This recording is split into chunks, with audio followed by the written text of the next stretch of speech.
Hi there guys, I'm Nikhil from Notion Hub, and in this video, I'll be showing you the most important tips and tricks for Mi 10T. By the way, I will also be posting a dedicated video for the best features section where I'll be talking about all the features offered by this phone. So definitely check out that video as well, link will be in the description. With that said, first I'll start off with the navigation gestures. Now you can enable the full screen gestures from these settings, and once you enable it, you can swipe from the bottom of the screen to go home, swipe and hold for recent tabs. You can swipe from the left side or the right side to go back a step. For Google Assistant, you can swipe from the bottom left corner or the bottom right corner.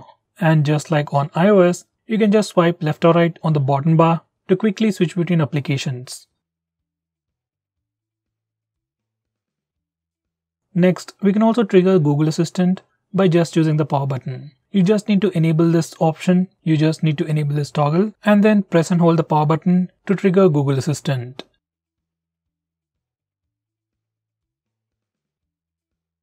Next, I'm going to show you how to enable the dark mode on this phone. So from settings, you can enable the dark mode, and once you enable it, all the system UI elements change to the dark mode. Even stock apps like phone dialer, SMS application even change to the dark mode. Even the Google applications will automatically change to the dark mode. Now this dark mode definitely helps you save some battery, looks much more cooler, and also affects your eyes less at night. From these settings, you can also schedule to automatically turn on and turn off dark mode at a specific time. Next, I'm going to show you how to change the fingerprint recognition method. This phone actually comes with a side-mounted fingerprint scanner, and there are two ways to unlock the phone: touch option and press option. By default, it is set to touch. So whenever you just touch the fingerprint scanner, it instantly tries to unlock the phone. Well, it's a good feature, but personally I faced many accidental touch issues. So I would suggest you to go with the press option. So once you select the press option, you actually have to physically press the fingerprint scanner or the power button to unlock the phone. This is something I would definitely recommend you to do.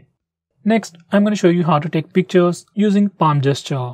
So this feature has been added recently on the Xiaomi phones. You just need to enable this option and just show the palm to the front facing camera and your phone will automatically take a picture. It's not a big feature, but something you might definitely want to try.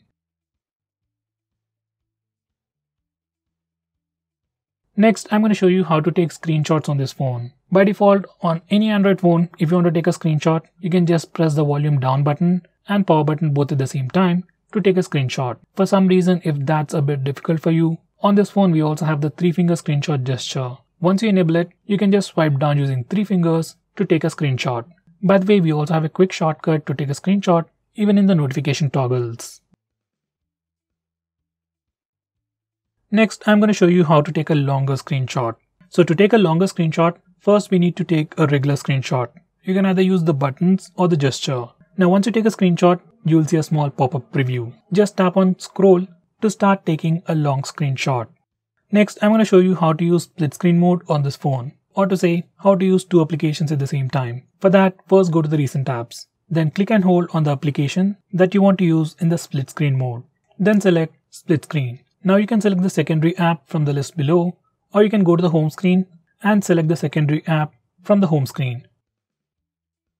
Next, I'm going to show you how to enable split screen mode for all the applications. By default, all the applications do not support split screen mode. So to fix that, you need to go to the settings, about page, click on the MIUI version 7 times. Once you're done, developer options will be enabled. Now go back to settings, additional settings, and find developer options. Now scroll all the way to the bottom and enable force activities to be resizable. Now once you're done, and just restart your phone, and then you will be able to use all the applications in the split screen mode. Next, if you want to change the display sleep time or the display screen on time, you can do that from these settings. Normally you can find it in the display options on other phones, but it's a bit tricky on this phone. Next, if you want to display the memory usage on the recent apps page, you need to enable this particular toggle. And once you do that, every time you go to the recent apps page, you can check out the memory status. Next, if you want to display the battery percentage on the status bar, this is what you need to do. Go to these settings and you can choose between any of these options. I would select percentage outside the icon. Similarly, if you want to display the network usage of your phone on the status bar, just enable this toggle. Once you're done, your phone will display the real-time network usage information on the status bar. Next, I'm going to show you how to change the default applications for regular profiles like the default browser, SMS, and so on. For that, you need to go to the settings and come to this particular page And from here, you can change your default browser, default SMS application, default email app, and so on. Going on next, if you're someone who's really concerned about privacy about your phone, and if you want to lock few applications on your phone, you can do that on this phone without installing any third-party applications. You can lock applications just like I've shown you in the preview. By the way, you can also have a different password for these locked applications from your phone's password, which is actually a pretty good thing. By the way, we can also use the fingerprint scanner and the face unlock features to unlock the locked applications. For that, we need to enable those options from settings. So guys, these are all the most important tips and tricks that you need to know about your phone. If I missed out on anything important, do let me know by commenting below this video. With that said, this is Nikhil signing off. See you in my next video.